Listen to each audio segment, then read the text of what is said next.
And welcome to the Barry Foster Show, not from the Ridge Floor Studios in the city of Charm, beautiful downtown Avon Park, but at the Vietnam Veterans Hall for the second live program that John and I have done together. I had one of our members say, when you don't have a guest, what you ought to do is do one of your shows here live so everybody can hear it and be part of it. We have, I think, about 104 episodes up now. And I had hoped episode 100 we were going to go live. We haven't made that happen yet, but we will make a live show happen. Gene is going to be our mic guy, so instead of calling in and taking calls, if you just raise your hand, he'll bring you a mic. You can ask a question, and we'll do our level best to answer it. And sadly, I forgot my train whistle tonight. For the folks who know, periodically Amtrak comes through, and I had one of our friends stop by today and said, "You know what that is, don't you?" I said, "That's the truth train." I said, "Oh, really?" I said, "So next time the truth train came through 3 times during our last recording episode." So glad to have you in here with us and talk about the things that you want to talk about. Otherwise, we'll talk about the things that I want to talk about. One thing that is going to be coming up in the near future, I have Representative Ryan Chamberlain, who's going to be coming up on one of the podcasts. I had him earlier talking about how he wants to eliminate property taxes in the state of Florida. And he has a new program called Freedom 123. And I'm going to be interviewing him about that. It's the 3-step plan to get the ball rolling. The state really can't do anything. It's going to be up to the counties to do things, but his first step is going to be to roll back the 2022 levels for your property taxes. The second is to impose transaction fees like ride shares, hotel motel fees, and they said that they probably won't get rid of school funding.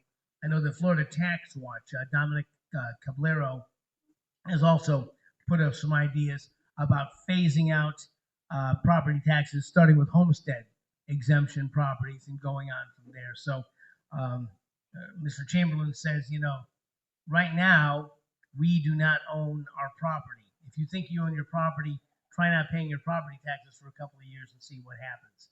So they are going to try their level best to reduce. I call it the Jenny Craig method, because if the government has less to eat, they won't be quite so fat. So we're going to see if we can quit sending them a full refrigerator, and see what we can do about that. So that's going to be coming up in the near future. Did everybody watch the Charlie Kirk Memorial? Yeah. Sandra and I watched all. It was over 4 hours. When it got to be about 5:30, she looked at me and said, "Honey, we have church at 6." So I said, "Okay, you drive," and we drove. And Erica Kirk came on, and she was still speaking when we went into church. When we came out, Donald Trump was still speaking.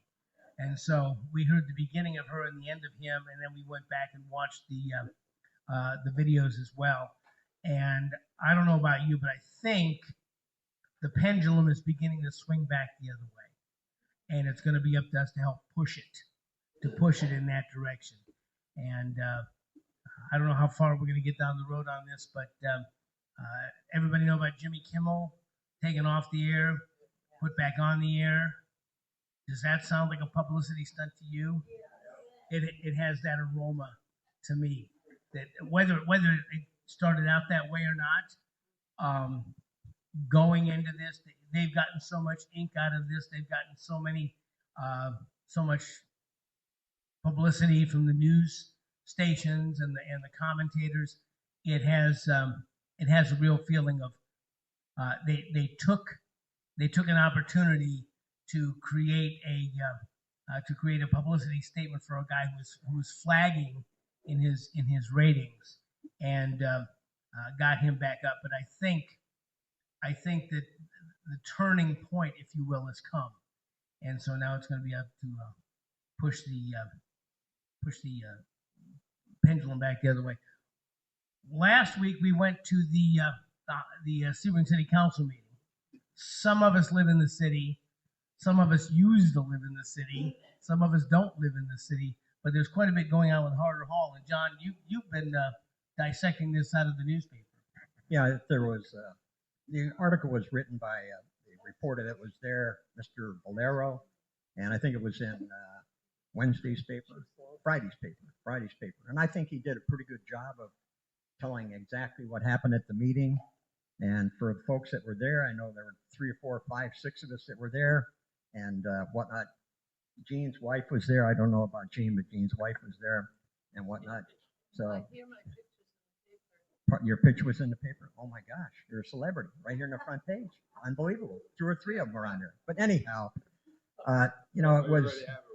it was very disheartening, I think, for me anyhow, personally, to listen to the Blackmans. And I've listened to what the Blackmans have had to say now for about the last 2 years or so about their investment, about coming to Sebring, about how happy they were to be here, and the progress that they were making on Harder Hall, which, by the way, has been sitting empty for over 30 years. And the city has had many iterations of people that came forward with a proposal to rebuild the place. Some got started, evidently ran out of money or whatever. Others never got started, but took some money. The city floated some loans. I think one of the suitors for the operation was, I think the city gave him a $5 million grant of some kind. He pocketed $1 million and took off, as they said at the meeting on Tuesday, with a couple of blonde bimbos. Okay, so you can take that for what it is. But anyhow, the city has been trying to find somebody to take this over for many, many years, and it's deteriorated the whole time. The Blackmans came in, and Mr. Blackman, Robert Blackman, the son, and the father were both there Tuesday night. I thought, and I know that when he came in, he was highly frustrated when he got there, highly frustrated because of what they had done. He said Tuesday night they had already invested approximately $10 million in rebuilding Harvard Hall, $10 million of his own money. He said, we're prepared to put upwards of $40 million into the project, which is, to me, a tremendous amount of money on taking a chance that they're going to be able to resurrect the structure down there. Just, I think within the last week or so, I believe they finally got the roof done, which was one of the single biggest money jobs that they had to do, is get a new tile roof on there. One of the other things he said, that one of the contractors along the way put in a lot of new windows, but they weren't period type windows for the building, and they were trying to keep it aesthetically the way it was when it was originally built on the outside, as well as a lot of update things are going to put into it on the inside, and so on. So that, but I know he was highly disgusted with what went on, and the city. It was very strange to see one of the city council people up there try to make a motion that they forestall any vote on Tuesday night. He couldn't even get a second to do that. Not even a second. Would anybody raise their hand and say, I'll second it? So they couldn't do that. So it was pretty obvious. Three of the city council people were an automatic no right up front. They essentially just said it. No, they weren't interested in anything that the Blackmans had to say. So I'm hoping, I don't know. I think Mr. Blackman, like I said, I think he and his father walked out highly disappointed with what happened. And I certainly would be if I had $10 million into a project and they bring this request for proposal along it, so like the midnight hour, if you will.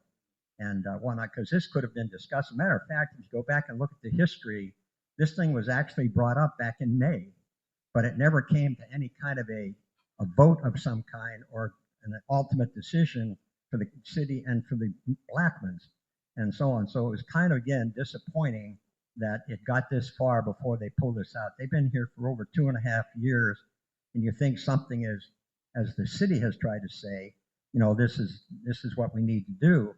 But when you go back and look at it, the whole thing revolves around the golf course. The golf course is in terrible shape. One of the women that got up was a regular golfer, and she said, I will tell you, the golf course is in terrible shape and the management is terrible. And this golf course has had a history of flooding.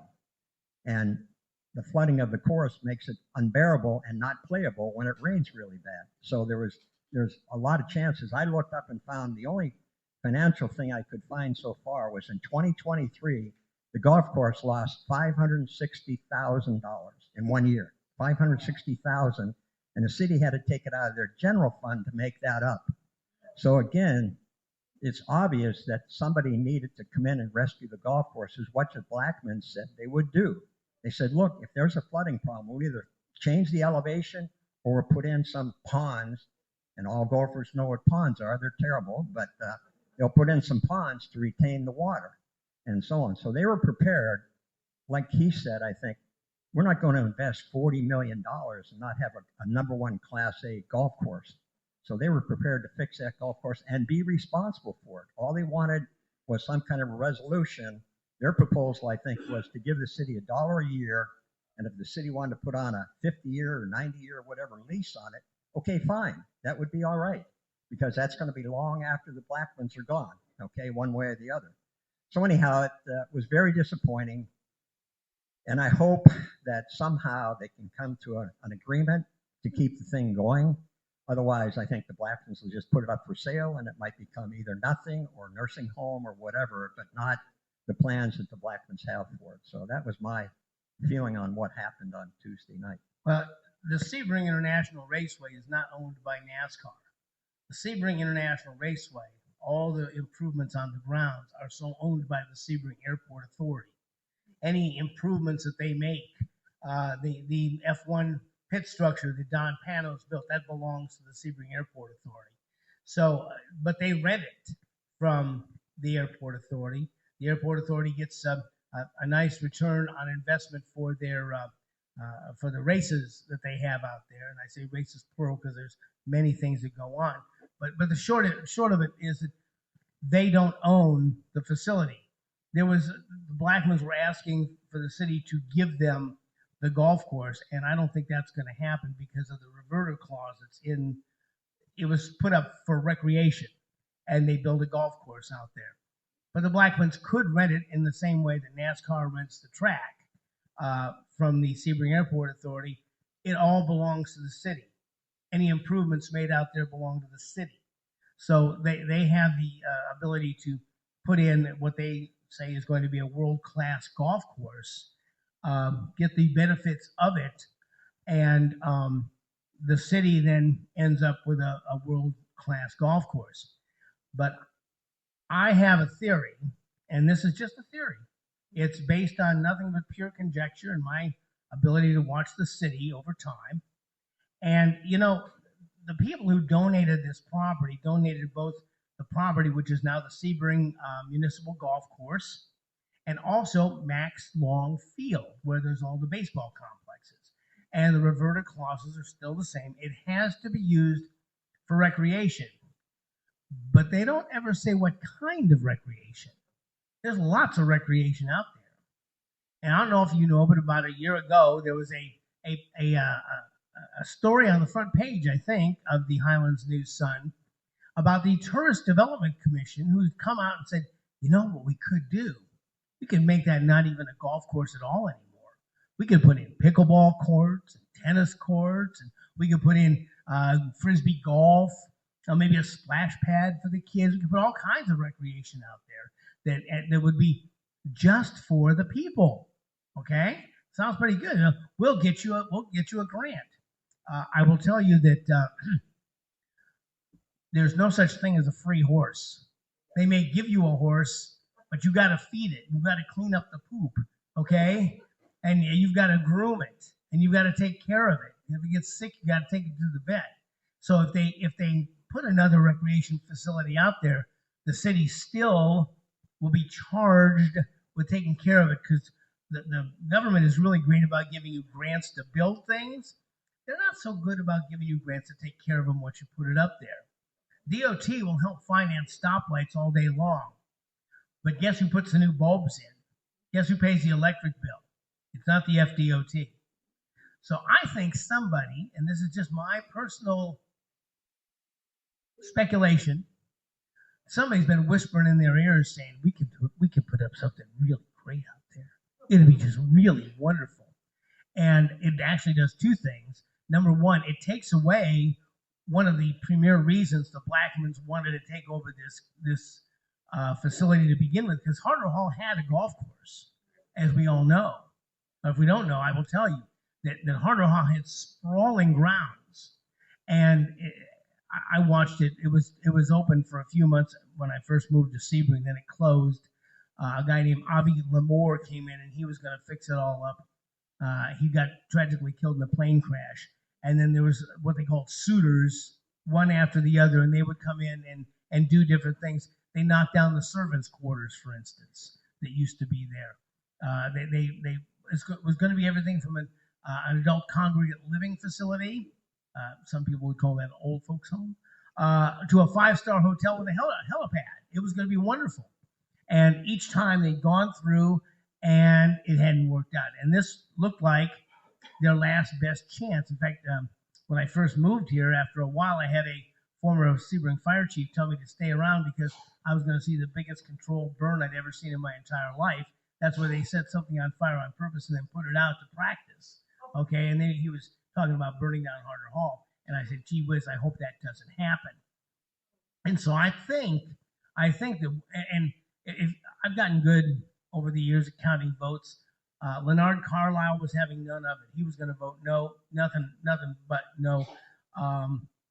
Rebecca Kogelschatz, who's new, didn't seem like she was particularly interested.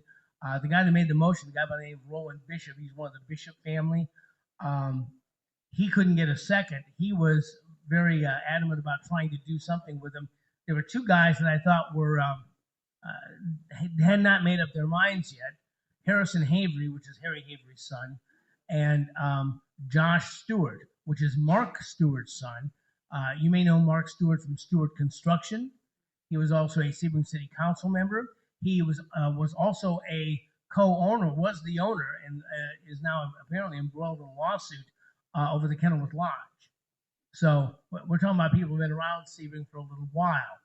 Most of these people, I don't know what Rebecca Kogelschatz, I don't know how long she's been here, but Leonard is our age.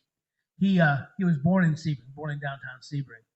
Harrison Havery, Josh Stewart, they grew up with, and Roland Bishop, they all grew up with Harder Hall. They all, if they didn't know the ins and outs, at least they knew about the place, and they knew about, but during the iterations, they brought in a company out of Colorado that cut the place up. And they sold this big chunk of property between the hotel and the highway. And this developer bought it and put the inn on the lakes there. And that was formerly Harder Hall property. They also sold off the golf course. And neither they nor the city made money at their golf course. They complained that, well, they were across the street from each other and they had too much competition.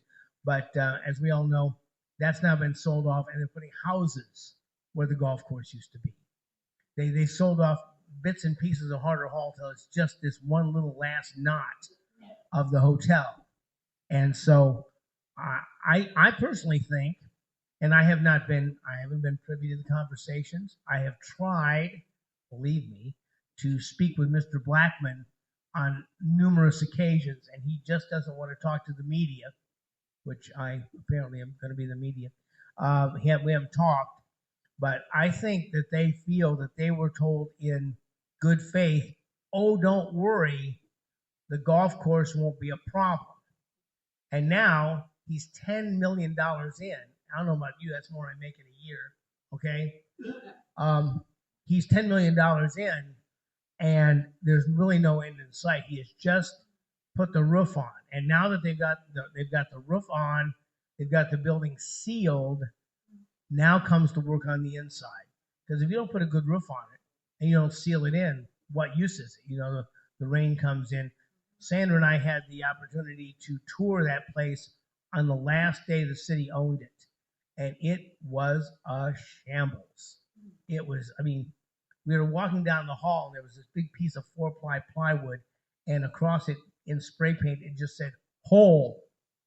So somewhere under that plywood was a hole. So we walked around the very edge of it because I didn't want to end up on the floor below. But there's going to be quite a bit of work that goes into it. Whether the Blackmans now decide that they want to cut their losses and sell out and go, whether they can make a deal or not, I don't know. But I will tell you that I think that he had said that he had brought some of his billionaire friends into Sebring. who were considering maybe Highlands County, and now they don't trust anybody. They say Sebring has damaged their brand. I don't know. Usually people who are people hang out with friends. I mean, if you're a pilot, you hang out with people who fly airplanes. If you're a fisherman, you hang out with fishermen. What if you're a big fan of the Tampa Bay Rays, you hang out with Rays fans. So I would say that as a developer, he knows developers. He brought them in, and I think in terms of that, his idea was to build his brand so that not only was he there, but other people were there as well who had money. And it would be very much the same. And I'll draw a parallel to Alec Ullman when he built the 12 Hours of Sebring. He, during the other 360 days out of the year, would jet around and meet people and invite them to come to this big race that he had. And so, as they would say back in the 30s, all the swells were there. You'd come in, and I've seen menus where they had ordered caviar and things like that. He really introduced race hospitality. It's based on horse racing hospitality. So I think that it doesn't surprise me at all that young Mr. Blackman probably has some young friends who might actually do some developing. I will tell you also that I used to, in the olden days, be on the radio, and I had a dear friend of ours. Some of you will remember Bill Youngman, a dear friend of ours, who would call up and they'd be talking about a brand new business, a giant business, the e-grass place they were going to put up, or some other great business. And you go, well, Barry, a lot of us like it quiet around here.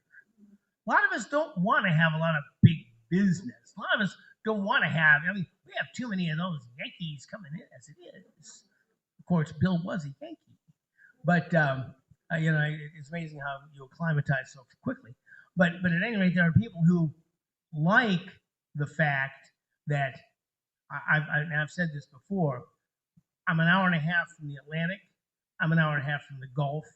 I'm an hour and a half from a downtown big city. I'm an hour and a half from being out in the middle of nowhere. Okay? And when we go out in the back, I can still hear the cows moving. And I'm across the street from 1,000 acres of Chinese-owned orange groves. Yeah. So at any rate, I think, and as John said, I think there's something more going on. I couldn't put my finger and say that's exactly what's going on, but it wouldn't surprise me. It wouldn't surprise me a bit. And we'll see now. Their last instructions was to instruct staff to make what they call an RFP, which is a request for proposal. Well, here's some RFs. RFP, request for proposal. RFQ, a request for qualifications. You want to come in and do a job for the city. What's your qualifications? Why should we hire you to do this? So they're putting out an RFP. So if you had the golf course, what would you do with it? But it doesn't say how would you make it a better golf course. It just says what would you do with it. And I've been trying to get in touch with City Manager Scott Nate Lake, City Clerk Kathy Haley, or someone else to tell me who was doing the RFP, and I have not had a chance to do that. But that was some of the things going on. Yeah, I think there's not much doubt that even a couple of the councilmen said near the end of the meeting, well, Mr. Blackman, you don't need to worry because even though you have to do the RFP, we'll no doubt give it to you. So they're saying on one hand, yes, we want to work with you. We want to make this happen. But on the other hand, no, we're not going to do it until we have this RFP filled out. So it seemed to me like they were talking both ways. They wanted to do it, but they couldn't do it. Why couldn't they do it? I don't know. Is Barry's idea about what they might do the answer? We don't know that. I guess we'll find out. The next council meeting that they're going to bring this up, I think, is in October, the second week. That's when the RFP is going. Right. They have it. They meet the first and third Tuesdays of each month. The same night that we meet, of course. The same night that the school board many times also meets. So we'll see how it plays out, and it just seems to me to be a crying shame. They weren't going to do it, but the city council is not a static thing. Okay, the city council. When I first came, Smith Rutherford was the mayor of the city of Sebring. Eileen Fields was a city councilman. Gene Salz was a councilman. I mean, they're all dead now. They're gone, and so the city council is a moving, changing group of individuals. When the Blackmans first came, Terry Mendel was on. Now she's off, and it's amazing how one person can make a world of difference in a council. That's on five votes. That can be a pivotal vote. Well, one of the interesting things is next year, 3 of those people that voted no are up for re-election. I've already talked to one person that said they're pretty sure of running, and they're going to work very hard to find 2 more potential candidates that can run against the 3. So if this falls through, my wish is that hopefully there's 3 people that are no longer there. And I don't live in the city of Sebring. I don't have a dog in that fight, but I just look at it from the outside and I say, you've been begging for somebody for over 30 years. And here comes your white knight on his white horse to save you, invested a big chunk of money, and then now you're throwing this roadblock in front of them. So to me, it just doesn't make any sense. Maybe to the city of Sebring it does, but I don't understand how it can make sense at the midnight hour. Like Barry said, you took their money, you took their time, you took their energy, you allowed them to go forward for over 2 years, and now you do this at the midnight hour. So it looks very bad from the outside, and I think what Mr. Blackman said, those 4 or 5 billionaires that I brought to Sebring and tried to promote Sebring to them to do something here, build something, start something, that's all going to go away. And I think amongst the people that have the wherewithal that can do these kind of things, that word's going to spread very quickly. And I think, unfortunately for the city, if this doesn't happen, they're going to have a very big black eye. And hopefully, my opinion only, 3 of them will lose their job next year. Well, we'll see, because it's very interesting. The city of Sebring holds their elections the second week in March, which would be the week before race week. Okay, it is a standalone election. It is not part of the general election where you elect the governor and you elect the president. It's off by itself. And for years, I campaigned for them to move it. There was never any interest in moving it, because I think it's easier to win an election, a municipal election that's off like that. You can win with 25, 50 votes, because there's only several hundred votes and only several hundred people go to the ballot box. So it's easier to shovel your people in if that's what you want to do. And so we'll see. And I don't think the Blackmans have until March of next year. I don't think they're going to hang around that long. I just think that they kind of want to know what's going on. Gene, can you get a mic back here for me, please? And just one other comment, speaking about that election, I have worked, I think, 4 of those Sebring-only elections. The last one, which was last year, we had 15 voters in 12 hours. So think about that. And that happens every time we have one. And I know it's one of the smallest precincts in Sebring that I work at, down at the Elks Club, but we never have more than 20, 25 people vote in 12 hours. So you think about that, that's a little bit more than 1 vote an hour, okay? And you wonder how they can win. And what I've seen from the election results, like you said, Gary, 25, but if you garner 400 or 450 votes in the city of Sebring, you're going to win that election easily, because they do it. Believe me, the city does this on purpose. They know that if they do this, they don't have to work very hard to win an election. You just need to get out, shake a few hands, kiss a few babies, and you're in. And this is what they do. And it costs the city, I don't know the exact amount, but a pretty good hunk of change to run that election in the off season, and they don't really care. They could bundle it with the general election, and the vote would cost them nothing. But they do this in the off season all by themselves. It costs them a pretty good chunk of change, but it doesn't matter to the city. They can spend money like that, I guess. Okay, and we have a question back. Go ahead, please. A quick question. What is that noise I hear coming?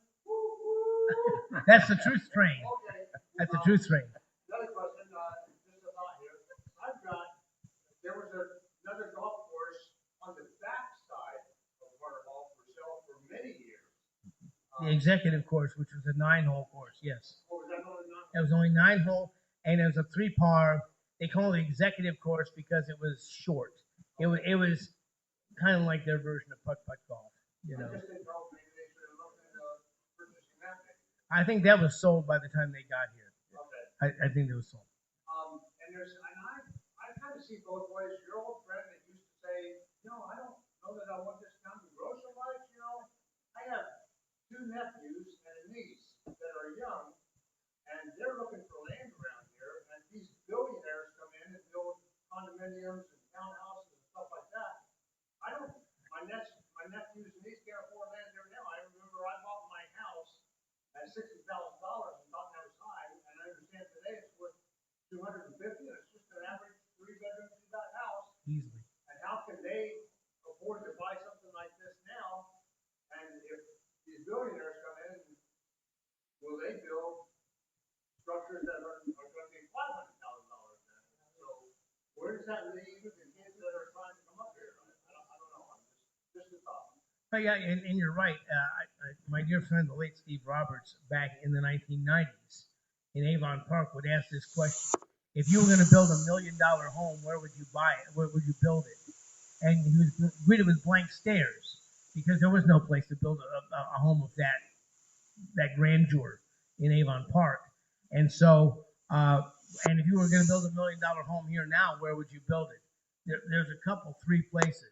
You might build it on Lake Jackson in Sebring, and I understand there's some high dollar places down on Lake Placid, and would these guys come in and build a home to have down here, one of their many, the Bernie Sanders, one of their many homes? They come down to Sebring and stay for a while. There's a famous story about these guys when Harder Hall was in its prime. They had come up from Miami to kind of get away from everything, and Harder Hall was a nice little place to stay, but the girls, their wives, the girls were bored. So one guy got on the phone and called down to Miami, and the Ink Spots, some of you will remember that band, the Ink Spots were playing, said, send them up here. So they all got, and they piled their car, and they came up to Miami, from Miami, and they played a set here. This nationally known recording artist band was playing a little old Sebring because they wanted to hear somebody, and they'd pick up the tab for it. So would things like that happen here? Because I've done a lot of research on the races. They'd say, oh, Betty Gray was spotted in downtown Sebring. Other people, they're passing through, and they stop in Sebring to get a Coke, and they figured that they can, come to a little town and have some level of anonymity. So would these guys want to come and do that? Well, maybe. I told this story yesterday on the podcast that I used to live up in Lake Wales, and there's a bar up there called Al's Place. And it's right down the street from a very high dollar place in Lake Wales called Mountain Lake Estates. And Mountain Lake Estates is it's a real gated community. They have people staffing all the time. You get checked on the way in, you get checked on the way out. And high dollar people live back in there with all their high dollar friends.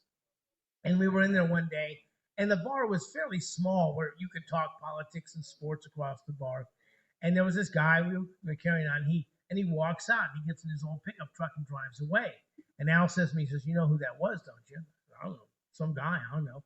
He says, that was the president of Dunlop Tires. He says, but he wants to just come down and be one of the boys. He don't want to talk about stock options. He just wants to talk about fishing. And so he has an old pickup truck that he drives down here. He drinks beer with us and talks, and nobody says a thing about it. Would there be guys like that here? Yeah, maybe. I don't know. Will they drive the prices of the houses up? Yeah, probably. But we all know they're coming to Florida.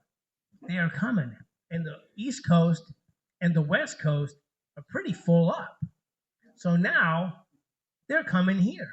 And there's a lot to be said for being 90 minutes from the coast, either coast, 90 minutes from Tampa, Orlando, or 90 minutes from being out on the St. Johns River in a little John boat with a fishing pole out of, shut your cell phone off.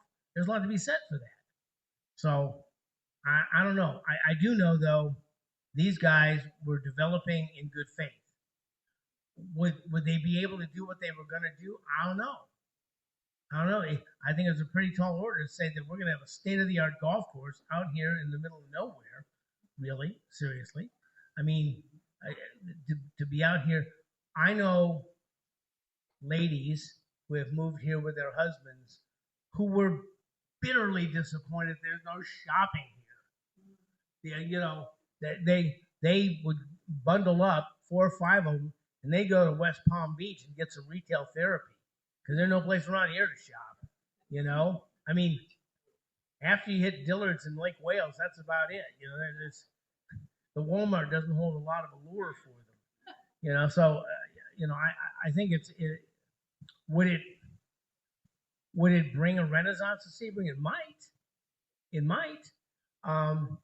There's a little town called Mount Dora, and Mount Dora was just across the lake from Tavares, and there was nothing there until these developers came in and developed this hotel. And when they developed the hotel, people started coming, being there on the lake, and little stores started popping up, you know, because there are people that are spending money, and it provided them a great renaissance. Would it do that for Sebring? Could be. Will we find out? I don't know. Maybe not. And do we have a dog in this fight? Well, I don't live it. I watched it.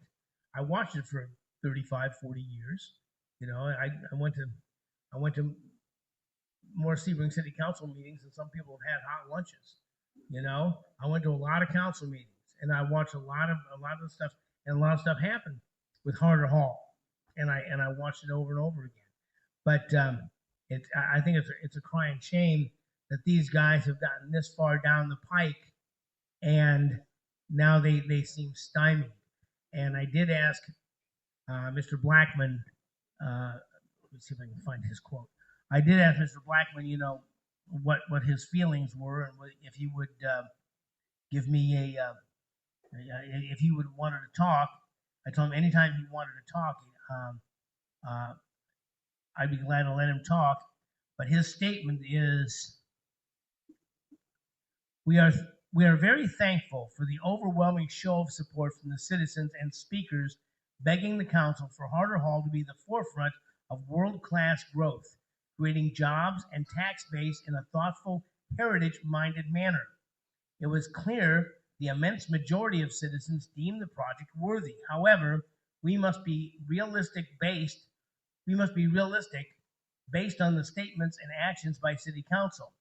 At last night's City Council meeting, we are examining all options for the hotel building and the 14 acres of land on Little Lake Jackson.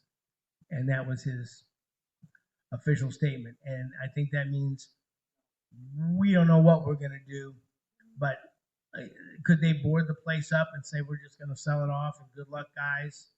That would be, and it would be. I think it'd be a crying shame, because instead of having a world-class facility out there across the lake, you'll have another ACLF, you know, and maybe some public recreation across the street, and it'll be something very ordinary, and it may stay small. Well, the thing of it is too, you know, if the Blackmans don't finish this, somebody else comes along. If they want to do it the way the Blackmans wanted to, which make it period what it was back in the day, whether they're going to want to spend $30 million to finish the job, that's another question. Will they want to do it without the golf course? That's another question. So there's a lot of questions up in the air. We'll see shortly if the city has their meeting next month and they bring this up and try to put it to a vote. If the Blackmans aren't there, I think it's going to be a moot point. I think at that point they've sent the city council a message. No, you did to us what we didn't want, and now we're gone, and so on. That's my opinion.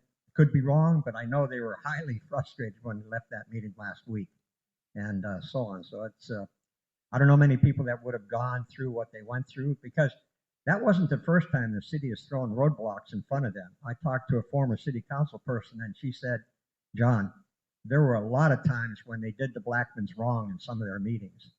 So, I mean, there were other issues and other things that developed along the way that really kind of, you know, like Mr. Blackman said too, all the suitors that they had before them, they got a lot of breaks from the city.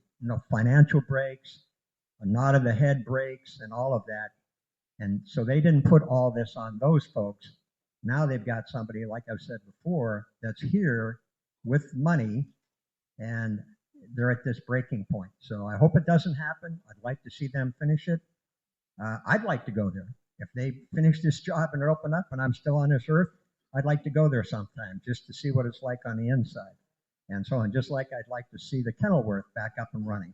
But the Kenilworth is also in flux at the present time because there's still a pending lawsuit between Stewart and the current owners, or partial owners, if you will. Monyer Rahal. Yeah, Monyer Rahal, who spoke here at the Tea Party about a year and a half or 2 years ago, and so on. So that thing is in flux also. Now, he came along, put some windows into place. He filled up or finished the outside, brought it back, if you will, new landscaping and all that, and he was working on the inside. But I don't know if they're working on that project anymore either while this lawsuit is pending. So there are two structures in town that if they were brought back together, I think would help the city tremendously. But whether either one of them are going to get finished, that's a question right now. One of the things that's happened since the events of last week and the assassination of Charlie Kirk is I think that people are now needing to be held accountable. I'm going to start, I'm going to do an alphabet, and A is going to be for accountability. And this has a biblical principles in it. In the story of the prodigal son, which is a parable, which means it's a totally made-up story by Jesus to illustrate a point. The young son takes his inheritance, goes to a faraway land, spends that money on loose living, and it's gone, ends up in the pigsties, which for a Jew is the worst place you can possibly be. And he comes back, and his father brings him back and kills the fatted calf and has a party. The older brother says, whoa, what's going on here? I've been here this whole time. You didn't throw a party for me. And the father says, well, listen, all of this is yours. In other words, this kid, we welcome him back. He's my son. But he spent his inheritance. It's gone. Okay? He's not going to get more now just because he came back. He has squandered what he had. He will, in all intents and purposes, be held accountable for what he did. As we push the pendulum back the other way, with Charlie Kirk, I think, is the spark that has ignited the ground fuel, which is now this righteous indignation.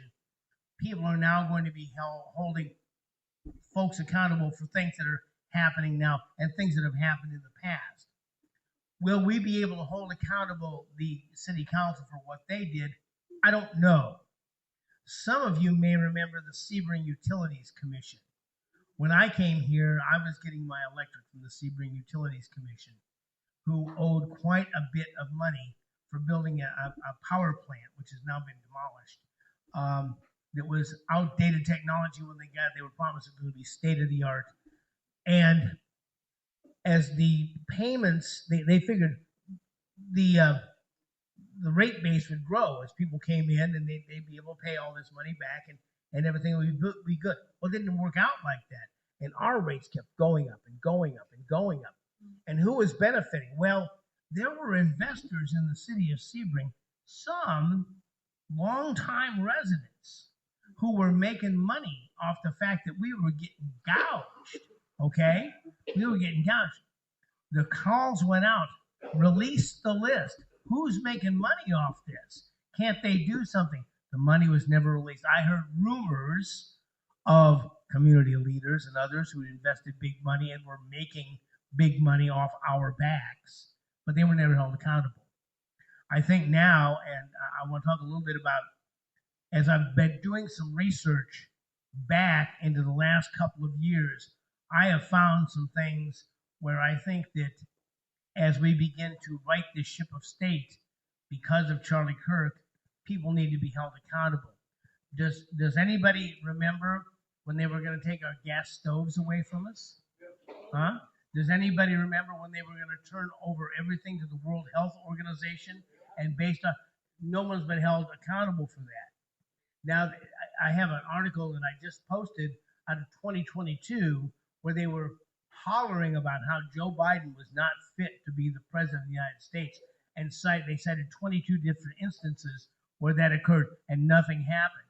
So I think now, as we go back, we are going to have to ask our legislators to begin to hold some of these people accountable. And I would say Scott Franklin would be one guy. For instance, one thing that I think that we should ask Mr. Franklin about is this little-known act called the Smith-Mundt Act. Okay, the Smith-Mundt Act ruled that the United States government could lie to anybody they wanted to except us. They couldn't lie to American citizens. They could lie to the Russians and the British and the Israelis, anybody else. They could lie to them. They could propagandize them, but they couldn't propagandize us. Under the Obama administration, they passed, I think it's part of Obamacare, the Smith-Mundt Modernization Act, which said, you know what, that whole part about how we can't lie to the American people, well, forget that. We can lie to them too, okay? And that changed. And that's one thing that we need to see change back as we begin to claw away at accountability.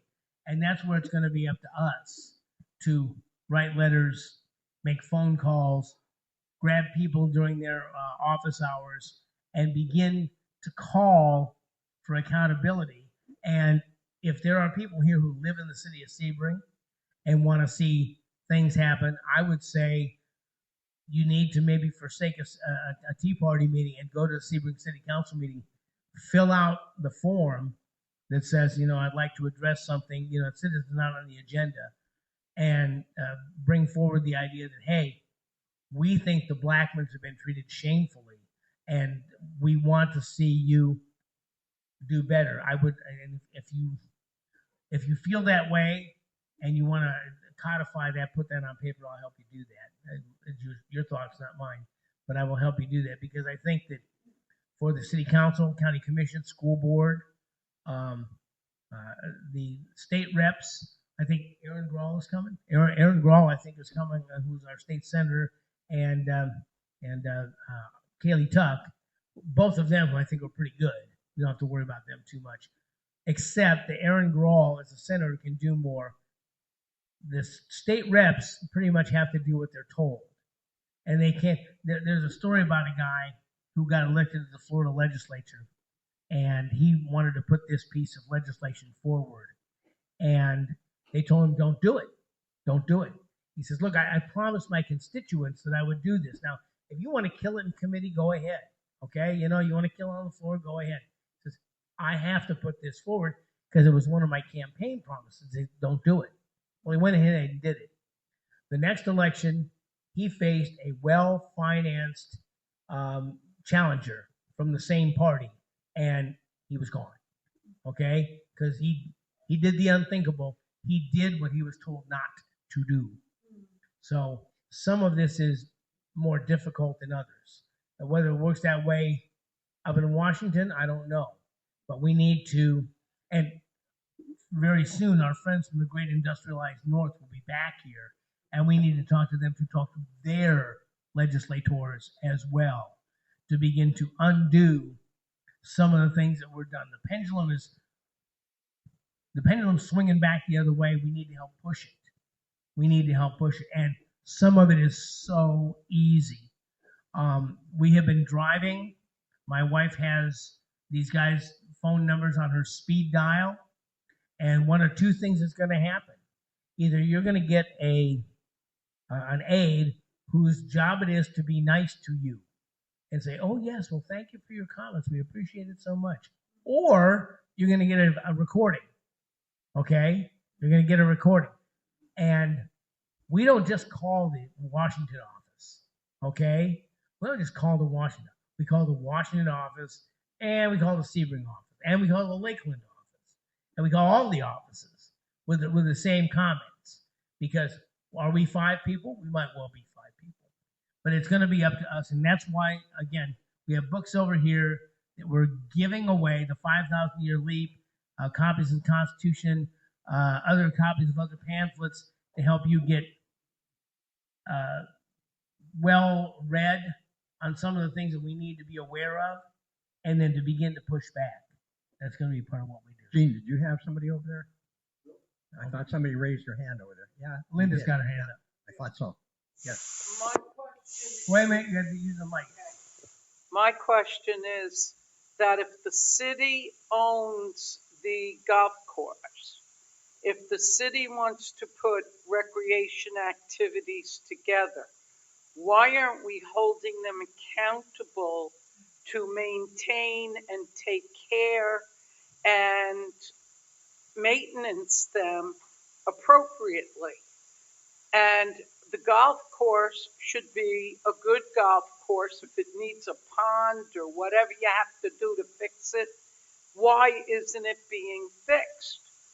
And if you're going to say, no, we're going to take that out and we're going to put a water park or we're going to do this, that, and the other thing, why isn't it studied, researched, the expense of putting it together before you go destroy the golf course and then put something in that you're not maintaining? That's a great question. I can tell you why. Because of the way it is currently structured. The way it is currently structured, the golf course has memberships, and they take the money from the memberships to maintain the course. What I understand is there's too much month at the end of the money. Okay? They don't have the memberships that they need. And it's a spiral because the golf course is not that good. So why would I want to be a member of a course that's not that good? So then if I don't have enough money, the golf course gets worse. So then why do I want to stay a member of the golf course if it gets worse and I can't play as much? And down it goes. The other way works the same way. It's a great place. More people join. They have more money to do more things, and it goes up.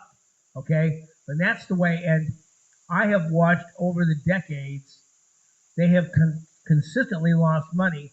But if they would just get this one thing, then they would do better. For instance, I remember the carts weren't really that good. They needed new carts. Okay, so they got new carts. Well, they have these carts, but they had a terrible cart barn. So they built a new cart barn for the new carts. Okay, and they spend money on that. And that didn't help very much. Used to, they have all kind of tournaments there. The Ladies Professional Golf Association, the LPGA, they used to have a tournament there. They used to have their headquarters in Sebring. They pulled up stakes, no more LPGA tournaments. They used to have great youth tournaments here. Those are all gone. Okay? And it's been, you always lay it at the door of management. I don't know. I don't play golf. I don't know who the managers are. But I can tell you, we know people who know golf courses in Highlands County. There's lots of golf courses in Highlands County. And one of the golf course people intimated to me, did I know that the city had just spent a sizable amount of money on brand new equipment to take care of the course, which is rakes and zero-turn mowers and fertilizer and whatever else it is that they use to take care of the golf course. I said, no, I did not know that. And the number that was quoted to me was $750,000 in equipment. That'll mow some lawns there. That's $750,000 in equipment. Okay? Now, are they using it in other places as well? Well, they could easily be. I don't know. But they have continued to spend money, and it's been my experience that municipalities, governmental agencies, don't run things well. Okay? They might be able to take care of free facilities, like make sure there's striping on the tennis courts, that down here at Charlie Brown Park, make sure the golf course equipment is safe, or the playground equipment is safe. They can do that, okay? But they really can't run, like for instance, the Taxpayers Memorial Sportatorium out here. It's the ball fields that the county put up. They put these up because they were going to have all these tournaments out here. That was going to be a money maker. My gosh, the sports complex out there was going to be a great thing. I told them, I told them when they built it, they said, well, this is, and I don't want to go through the whole story, but the story begins with the school board not allowing senior citizens to play on their school baseball fields anymore. And so I said, well, if this is for the citizens, why don't you build a baseball field in Avon Park and one in Sun and Lake and one here in Sebring and one out in Loretta, one in Spring Lake, one down in Beale. Why don't you build them where they are? Said, oh, Barry, you don't understand. You don't understand. We're going to build a sportatorium and people are going to be coming here like crazy. That has never, it came in late, it came in over budget, and it has never made even half as much money as it takes to maintain it. It's always been below 50%. Okay? The city, the county, even though they cannot run these facilities. They're better left to the private sector. So I tell you that to tell you that if the city has a guy who comes in and says, look, let me take this over and run it. I watched the Sebring Airport Authority try to run the 12 hours of Sebring. They had more free tickets go out. I mean, it was a sieve. It was like trying to carry water in a sieve. I mean, and finally they got Mike Cohn, then they got Andy Evans, and then they finally got Don Panos, who sold out to NASCAR, and Panos and NASCAR did a fabulous job, but it was a private sector organization on a municipally owned facility, and why I think there's something we don't know. There's somebody whispering in somebody's ear. And will we ever find out who? I don't know. I may not live that long. Who shot JFK? Where's Jimmy Hoffa? Will we ever find out? Our kids may find out. Okay? But I'll just tell you that it's a crying shame. And if you live in the city and you want to oppose this, I think that you should probably stand up and do it. Linda, one more. We're looking at corruption. We're looking at incompetency. And I don't see a reason why we shouldn't go after the people who were working, who were managing, to fire them and ask where did the money go. Because I cannot believe that in Sebring, where we have so many people retiring and coming, that there aren't skilled and qualified people here who could have made these things work. I mean, I don't play golf, but my husband did. Rockland State Hospital's 9-hole golf course was pristine. And what was it taken care of? By state employees who managed the landscaping. And it was done with pride and and I'm looking and I'm saying, you spent all that money on equipment and the place looks like garbage. Well, Linda, if you want to start a Sebring Doge, we'll look forward to that. No, okay? I'm out of here. I'm up at. Okay, John. No, I was just going to say one other story that's kind of a sidelight, but it's a symptom of what happens.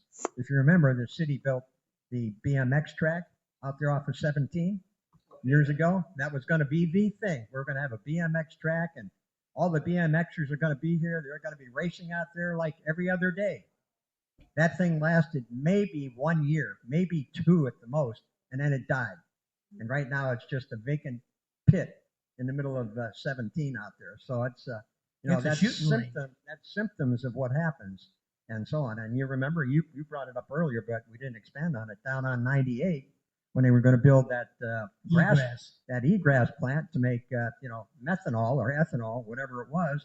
Well, the city spent, or the county, this was a county deal, they spent all kinds of money on a turnoff, all right, and the thing never happened. It never happened. It just died on the vine. So, I mean, I can't, you can't go after everybody for everything that went bad, because sometimes it's out of their control. But these are some things that if they would have had the right foresight, looking ahead and planning on spending however much money to say, look, this is a good idea, this is definitely going to work, or this is a bad idea, or maybe we're not sure. Maybe we shouldn't spend the money. But in this case, this was, I think, a going situation, and we'll find out next month what happens if anything happens going forward. So that's where it stands today, and I haven't read anything new in the paper other than Sunday. There was an editorial, and like I said earlier, that editorial kind of spelled it out. It did. The editorial was funny at the end. It apologized to the Blackmans for what they've gone through, but at the same time they said, but it was right decision by the city council. So who's right and who's wrong? I don't know, but that reporter was trying to have it, or the person that wrote it was trying to have it both ways. Yeah. One other thing I want to remind you is coming up Thursday, which I think is when this podcast is going to go up, open carry will be allowed in the state of Florida. The courts overturned that 1987 ban. There still are some gun-free zones. Number of the sheriffs, including Grady Judd and Paul Blackman, are watching this with close eyes. I will tell you, I will not be wearing a 6-shooter on my hip, but there will be people who will simply because they can. So it'll be interesting to see how that plays out. It'll be interesting. Like I said before, my first experience at that was I was up in New Hampshire 4 or 5 years ago, and I walked into a Walmart, and here's all these good old boys with a 6-gun hanging off their hip. Well, I'd never seen open carry before, so that was kind of a, holy cow, these guys are armed. Yes, they were, but I don't think they had a lot of crime going on in that part of the country either, okay, for that very reason. So I hope it happens here. I hope we can do it, but, businesses will have their yes and no. They can say no, and if it's no, you can't go in there, whether it's Walmart or some little, gas station someplace. If the owner says, no, you're not allowed to carry here, you're not going to be allowed to carry. So that may be very restricted, not by the officials, but by the owners of the businesses and so on. So yes. Well, yeah, at the bank, when I bank, when you walk in the door, it says, please take off your hat and sunglasses, so they want you to be able to see your face. And I was at a gas station one time at the end of October, and it said, no Halloween masks allowed inside the store. So I understand how people might be a little unnerved by people open carrying, but it's also, I think it's your Second Amendment's your right to keep and bear arms. As we now begin to get in to the time when elections are coming up, not only in the city of Sebring, but across the Fruited Plain, I think that we need to really take a look and see what candidates we'd like to help, the way we want, the issues we'd like. Now, if you have people that are up for election, it's amazing how much more resilient and friendly and helpful they are. Once they get elected, they're probably not that much friend. They're not really, they can't really help you with a lot of stuff. But boy, when the election's coming up, by gum, we can probably help you with that, And we want you to make sure you tell your friends that good old Barry, vote for Barry. Good old Barry helped you out with this, and make sure Barry gets back in, okay?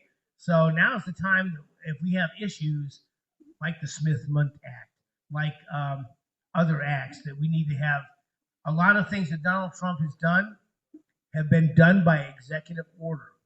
We need to have them codified. We need to have them passed through the legislature. And with the redistricting that's coming in the state of Texas, in the state of Florida, other states, we need to make sure that not only people in the right party get elected, but also the right people in those parties get elected that can help us do the kind of things. There's a really return to what the founders wanted. So let's see if we cannot push back in that direction. Is that for you too? Are we done? Are you done? Do you have anything more? Well, I've got a lot more. Well, cool. No. However long you want to. Is our time running out? Okay. Well, listen.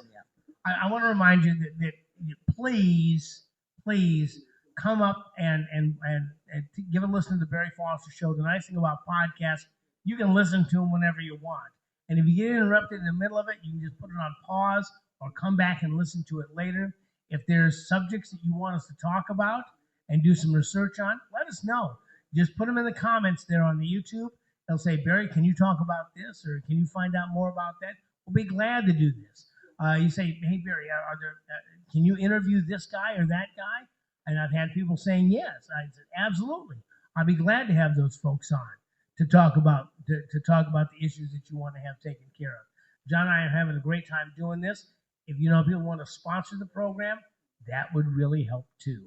Because right now we are in the Ridge Floor Studios, which come to us at a wonderful price. I'm not sure how much longer we're going to be there, and we're going to have to actually pay to be in there. So if we can get some sponsorships, that would be wonderful. Okay? And you've been listening to John and Barry. Amen. Glad to have you guys in here. Hope you had a good time. Hope you had as good a time as we are. As we look for truth, justice, and the American way, we'll see you next time.